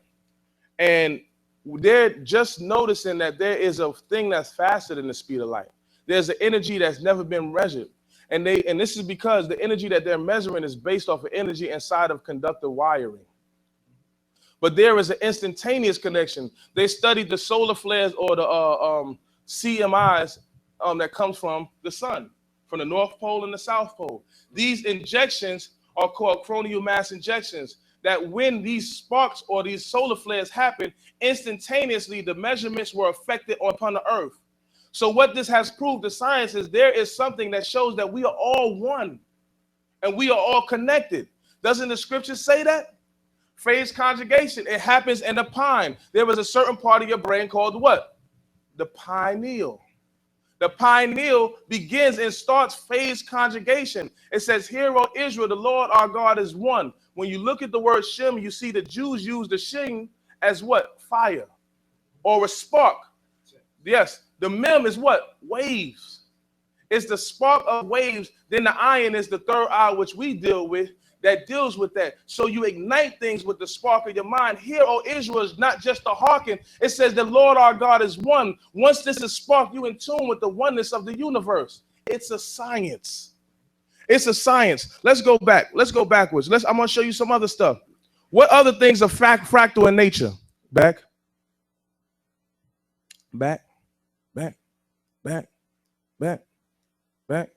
All right. Trees. Certain trees have fractal, like pine trees. You see the trees? They have phase conjugations, and there's golden ratio all the way around to the bottom of the tree. So what happened is in the ancient times, we used to sit by the trees to prophesy. Who did this in the scriptures? Who? No, it wasn't Holder, right? It was what? Who was it? Deborah and prophet Ezekiel. Deborah the prophet, she judged what? Under the palm tree. She judged under the palm tree. This science is known because the trees have fractal rings inside of it. And they're even and they're similar across the sides, and they follow golden ratio. Let's go back.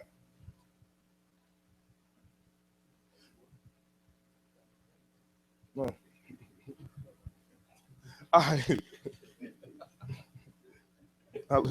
Hallelujah. And let's go back there. Yeah, we're good.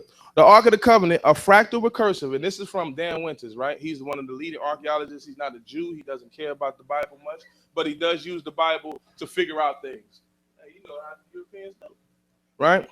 Ark of the Covenant, fractal recursive orgone capacitor for extracting voltage from gravity, requiring charge environment to work. Design Series A application voltage source from the right fractal field to stabilize. It says so now it's sucking in. It's using the arch. That's why everything is called architecture.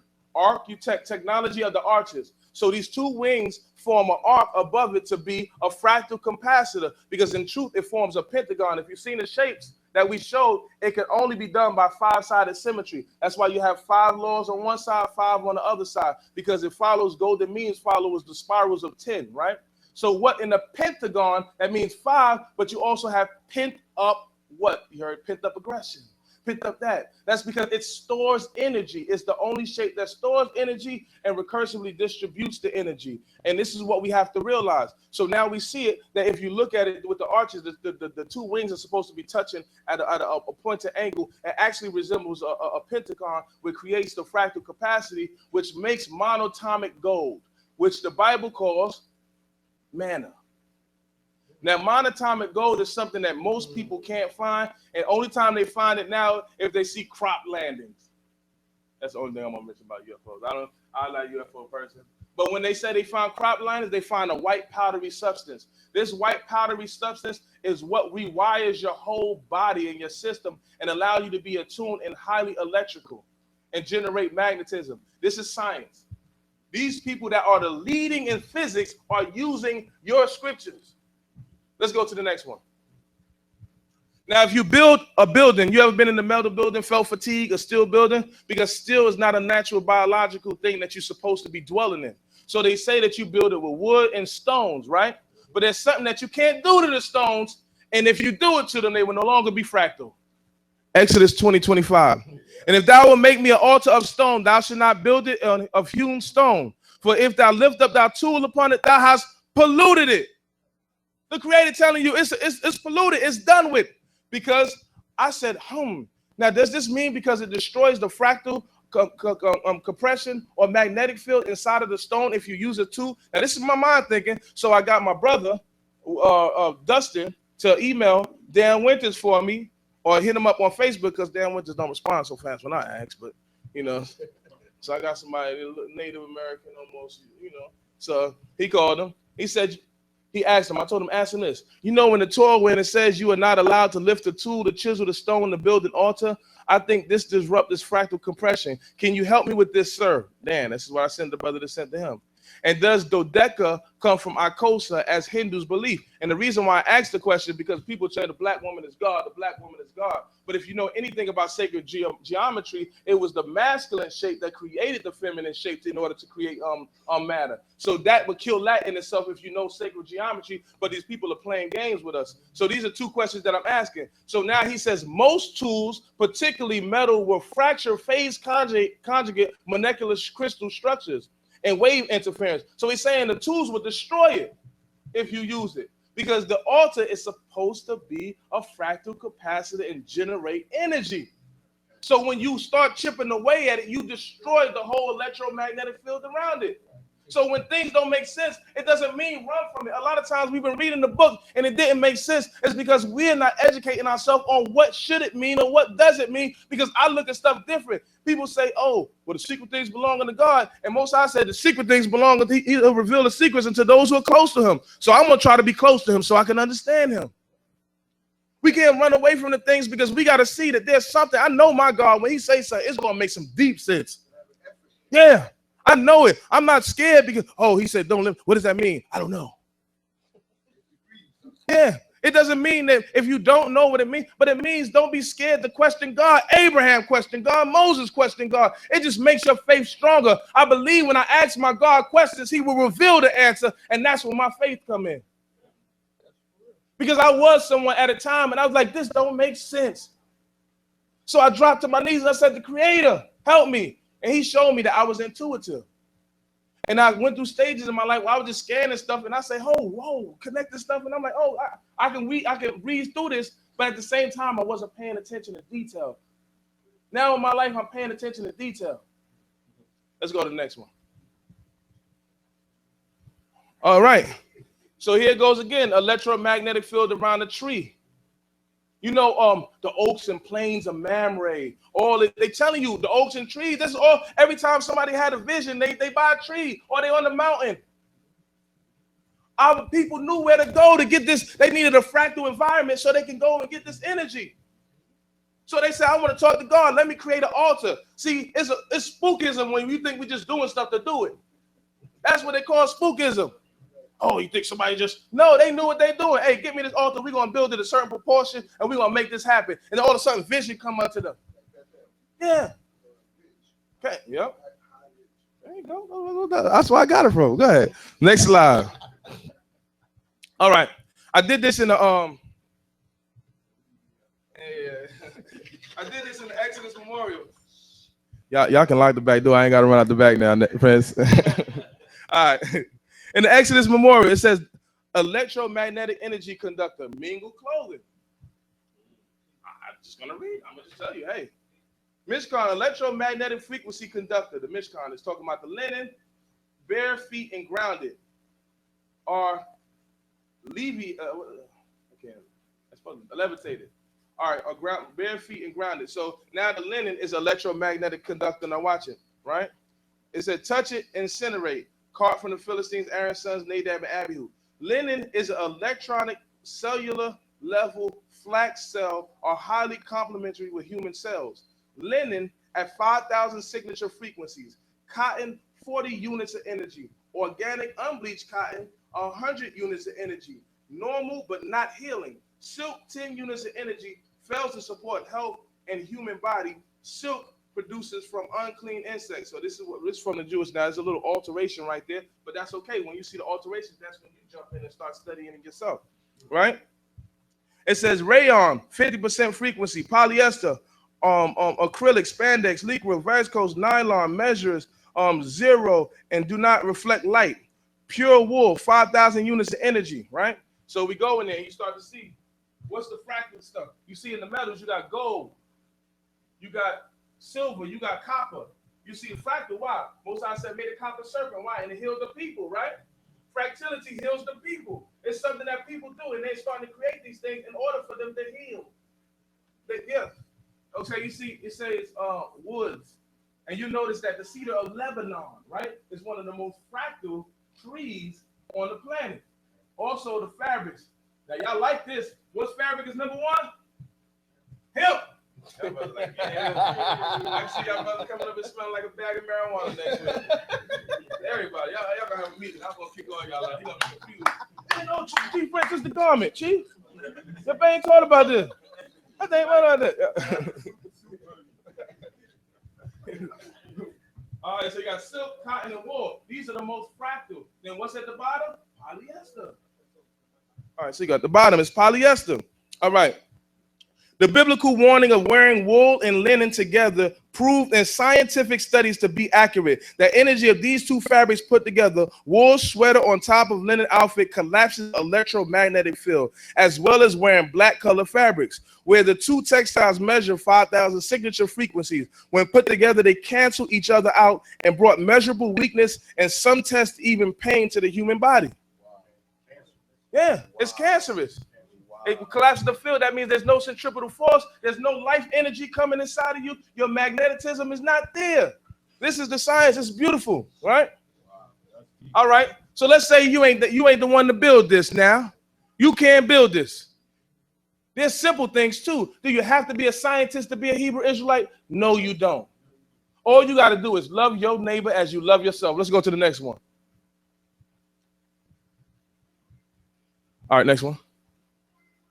All right, Dan Winters has done an in-depth study with a special piece of equipment, a heart EKG spectrum analysis, to look at the human heartbeat and heart harmonics. What Dan found repeatedly is that when the individual was relaxed and receptive and feeling love, the average distance between frequency peak heartbeats recorded on the machine was 1.618. That is what? Golden ratio, 0.618. 1.0, 1.618, 2.618. That's good. So now golden means ratio. So now we are trying to get golden means ratio because it's all throughout the scriptures, because this is how we can live eternally. This is how we can heal. This is how you can die with a perfect body and transcend to the next level like our father Navinu Moshe done. Not only that, the electromagnetic field follows a magnetic stream and river. So when somebody dies, their plasmic ghost follows that stream. This is why you are unclean, because that suction tries to take your electromagnetic field with it. This stuff makes sense when you do it. You gotta love the book. When I see information, I say to myself, this gotta be in the Torah if it's right. If it ain't in my book, it ain't right. It ain't in my, it works, it was been working since now. This number represents the golden mean ratio, the golden mean spiral, which is an infinite forever spiral. It has no beginning, no end. In addition, we hooked up two individuals to the machine and they sent love to each other, and their waves peaked in line at 1.618. And so they were, in instance, two heartbeats beating as one into infinity. When you say your wife is your heart, this is what you meant. Y'all was in tune. Not a boom, boom, boom, boom, boom, boom. Some of y'all got that Omarion ice box where your heart used to be, love. So cold, so cold. Y'all better get a microwave and they get that love popping back. Soon. Y'all need to talk about love. Ain't nothing wrong. Write down 10 things. Everybody, if you got a lover, spouse, and you want some golden mean ratio, tell them what you need for your golden means. I need you to clean this house. Rule 1. 2, I like hot meals. 3, I like my feet rubbed. Don't ever tell her shut up and don't say nothing. She gonna kill you. You're gonna die. Something gonna happen. Don't suppress a woman. You know, let her know when she can stop talking. But you know, let her have times where she can express herself. Because if she don't express herself, it's gonna come out somewhere else. She didn't even think it was gonna come out. She gonna make up something. And you say, tell your wife she emotional. Tell her she emotional. Whatever she said, I want to tell you something that means so much to me. And you bothered me when you did that. Oh, that's just emotions. She's not going to say that thing again to you. She's going to hide it. Oh, that's emotion. I'm like, no, put that right back in this pocket. I got something for you. I want to use that. You want to see emotional? That's what you want to see? I got some ungolden means for your behind. All right. So when two people are sharing their emotions up, go ahead, next slide. On the other hand, what Dan found when the individual he tested was in purely mental, logical mind state was the average distance between frequency peaks at 1.0, a static, motionless number, revealing to us that at the moment we are fully embedded in logic.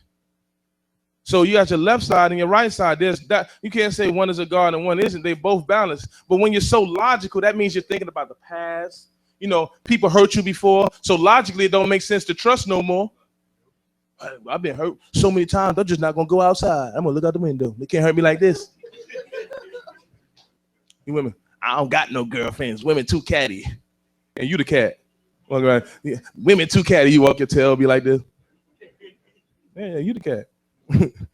But logical, we think too logical sometimes, because the belief in God sometimes is not clearly logical. It's going out on faith sometimes. Going out on faith.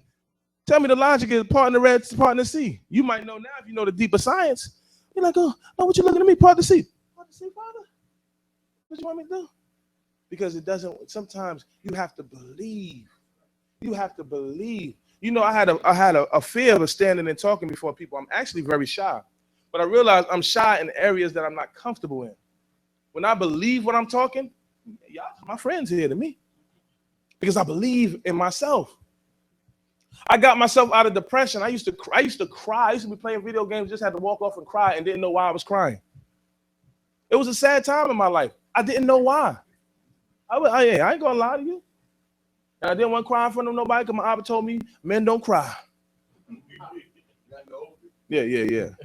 I was crying to you on the phone one day. You told me stop crying. You need to turn Chinese when you start crying.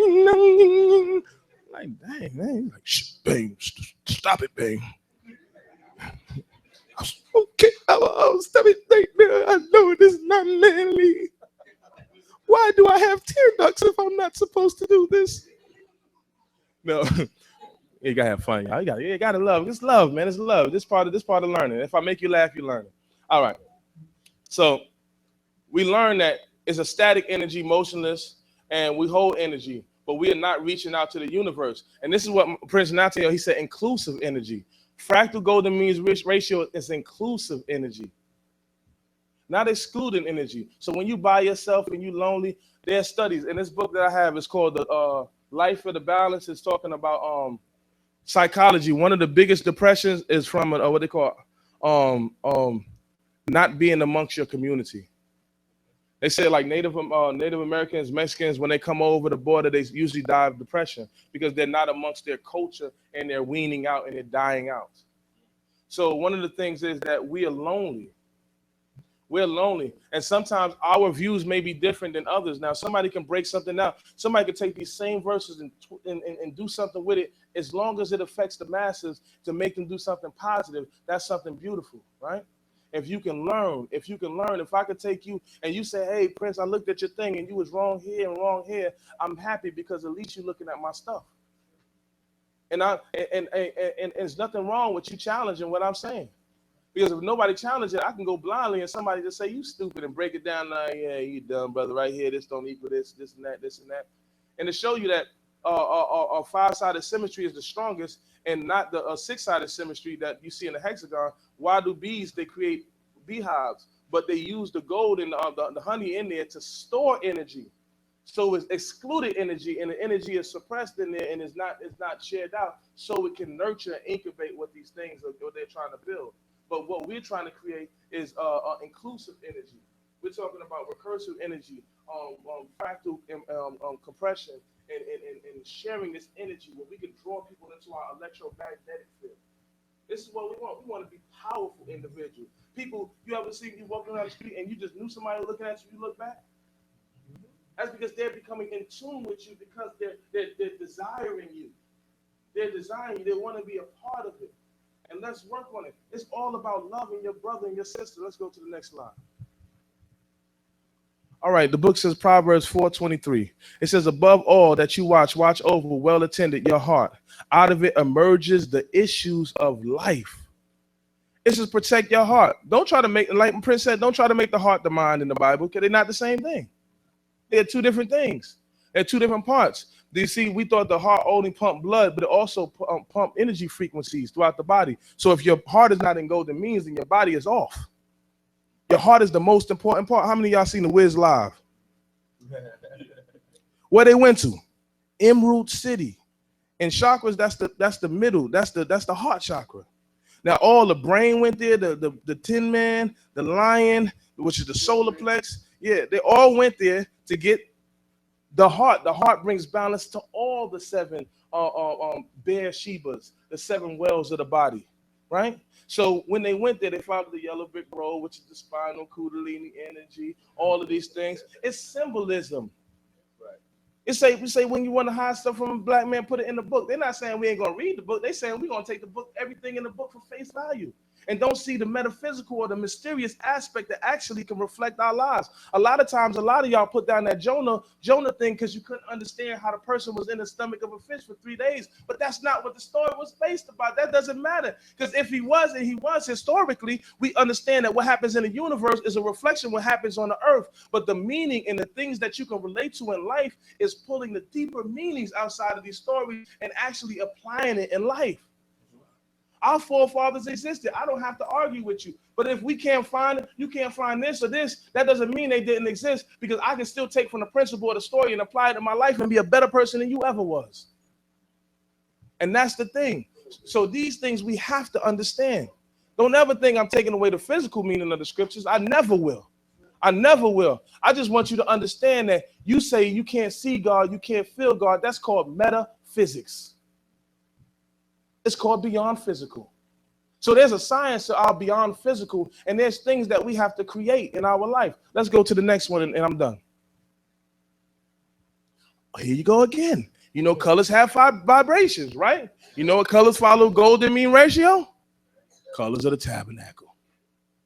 Everything. We are creating a fractal environment. Everything. Even when you go home, you have to have a place where energy and life can be built. You got to nurture these things. We're so angry. We're so violent. And we wonder why our children possess these same things. We get angry. Our world is upset. Why are we so upset? This is a beautiful life. It's a beautiful struggle. I can never take back nothing I have done in life, but I can move forward and do great things. And the Creator every day. So now, even when I'm saying these things, and then the man texts back the thoughts that I have, and I'm not even a physicist, but I know my Creator is talking some deep stuff, so I can relate it and snatch it up, and I can lead people in a direction that may be greater in certain areas that I am. But my mind is, I'm not going to stop thinking. And guess what? Your children are supposed to be better than you. And some of us, we scared to make our children better than us because we get jealous. We scared of the next generation. Oh, it's too deep. I don't want to give you what I have yet. But we got to pass down the information. In Chinese cultures, when a student beat the sensei, it's a celebration. It's a celebration, not us. You hit me, boy. You ready to kill him. He's supposed to do that. You're supposed to teach. That's not what I taught you. Yeah, that's not what I taught you. Where you get that from? You can't do that. I know it worked, but don't ain't work against me. No. We're supposed to train our children to be better in life. Better in life. And there's so much to this. Sky is the limit. If you take anything I got and you're going to study, young brothers and sisters, I want y'all to understand there's an energy. The new energy study is Birkeland currents. Birkeland currents. It shows that everything in the universe is connected instantaneously. And so when you have that centripetal force, you can suck energy into you completely and be in tune inside the same electromagnetic field. And that's when you have conjugal relationships, adults. You could be in tune and have blissfulness. Orbital. Orbital. All praises, all honor to the supreme intellect of the universe. I thank y'all, you know what I mean? Because I was kind of worried. I was like, yeah. But I love y'all and I appreciate y'all. Hallelujah.